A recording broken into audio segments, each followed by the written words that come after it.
গণভোটের রায় না মানলে এই সরকারকে অবৈধ সরকার বলা শুরু করবেন আসিফ মাহমুদ সজীব ভুঁইয়া, অর্থাৎ এনসিপির যে নেতা সেটা হচ্ছে আসিফ মাহমুদ সজীব ভুঁইয়া। এখন এই যে একটা গণভোট হয়েছিল নির্বাচনের সময়, হ্যাঁ ভোট এবং না ভোট, এই যে ভোটটা আছে সেটাকে আমরা গণভোট বলতেছি, এবং এই গণভোটটা কিন্তু এখন বিএনপি যদি না মেনে নেয়, কোনো কারণে গণভোটের পক্ষে না নেয়, তাহলে হচ্ছে এই যে সরকারটা আছে এই সরকারটাকে অবৈধ বা ইলিগ্যাল গভর্নমেন্ট বলা শুরু করবে। সেটা হচ্ছে আসিফ মাহমুদ সজীব ভুঁইয়া। ইভেন উনি এই কথাটা বলছে যে যদি এগুলো না মানে তাহলে হয়তো আবার আন্দোলন হবে।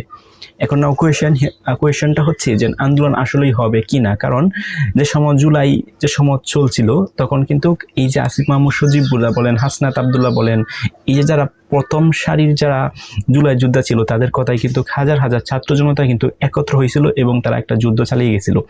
সো এখন রাইট নাও এখন যে অবস্থা আছে বা এখন যে সিচুয়েশন আছে, এই সিচুয়েশনে যদি আপনি আসিফ মাহমুদ সজীব ভুঁইয়া বলেন, হাসনাত আবদুল্লাহ বলেন বা সারজিৎ বলেন, এই যে যারা তিনজন বা আরো কয়েকজন আছে তারা যদি একসাথে হয়ে ডাক দেয় তাহলে কতগুলা স্টুডেন্ট আসবে।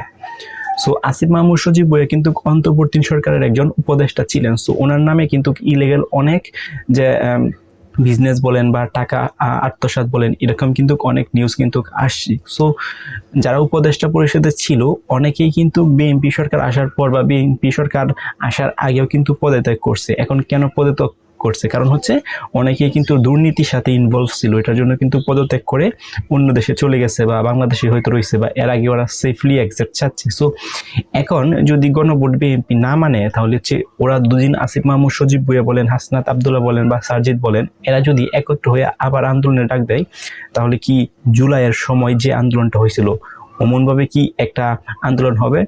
এটা কখনোই আদৌ সম্ভব না, কারণ তখনের সিচুয়েশন আর এখনের সিচুয়েশন টোটালি ডিফারেন্ট। সো তখন কিন্তু একটা আওয়ামী লীগের বিরুদ্ধে বা তখন কিন্তু ছাত্র জনতা একটা যে আগ্রহ ছিল সেটার কারণে কিন্তু এই বিপ্লবটা সম্ভব হয়েছে। কিন্তু এখন যদি এরা এই ডাকটা দেয় বা এরা দুজন একসাথে বসে বলে যে আমাদের তো গণভোটটা ওরা মানতেছে না বিএনপি, সো আমরা আবার আন্দোলন করবাম, এই সরকার একটা অবৈধ সরকার।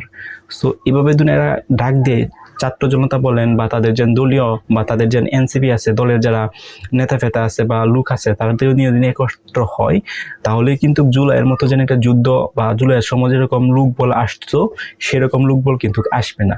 সো আপনাদের কি মতামত আপনারা বলেন। এখন যদি এরা তিনজন বা সমন্বয়ন যারা ছিল বা যারা উপদেষ্টা পরিষদ ছিল বা জুলাইয়ে যে যারা ছিল সম্মুখ সারিকে, তারা দুদিন একসাথে আসার পর দিন ছাত্র জনতাকে ডাক দেয় বা তাদের সাঙ্গপাঙ্গকে ডাক দেয়, তাহলে কতটুকু আগ্রহ দেখে একতায় আসবে বা রাস্তায় নামবে এবং আন্দোলন করবে। সো আপনাদের মূল্যবান যে মতামতটা আছে সেটা কমেন্ট করে জানান। এখন বিএনপি কিন্তু একটা স্টেবিলিটি অর্জন করে ফেলছে, অর্থাৎ নির্বাচনের পর তাদের যে মন্ত্রী পরিষদ বলেন তাদের যে একটা স্টেবিলিটি আছে সেটা কিন্তু গঠন করে ফেলছে এবং সংসদও গঠন করে এবং সংসদ পরিচালনাও কিন্তু করতেছে। এখন এই সরকারকে যদি অবৈধ ঘোষণা করে তাহলে এই যে হাসনাত আবদুল্লাহ বলেন, এই যে বিশেষ করে আসিফ মাহমুদ সজীব ভুঁইয়া বলেন, উনি কমেন্টটা করছে এই সরকারকে অবৈধ ঘোষণা করবে বা অবৈধ বলে ডাকবে, সেটা কিন্তু আদৌ সম্ভব হবে না। কারণ ওদের দিন শেষ। এখন ওরা এখন যতই চিল্লাক না কেন, ওরা তুই মাঠে আইসে এখন সারাদিন কান্না করুক, তারপরেও কিন্তু ছাত্র জনতা ওদের ডাকে আসবে না। কারণ তারা একটা সৎ ছিল, বিষয়টা এরকম না। তারা যে সময় অন্তর্বর্তীকালীন সরকারের উপদেষ্টা ছিলেন তারাও কিন্তু বিভিন্ন প্রকার দুর্নীতির সাথে ইনভলভ ছিল এবং তাদের পরিকল্পনা সেটা কিন্তু সাধারণ মানুষ এখন জেনে গেছে।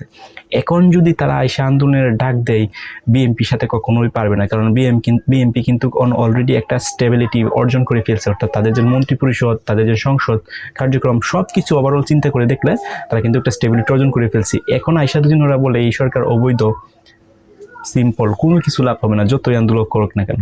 সো আপনাদের মতামতটা কি কমেন্ট করে জানান।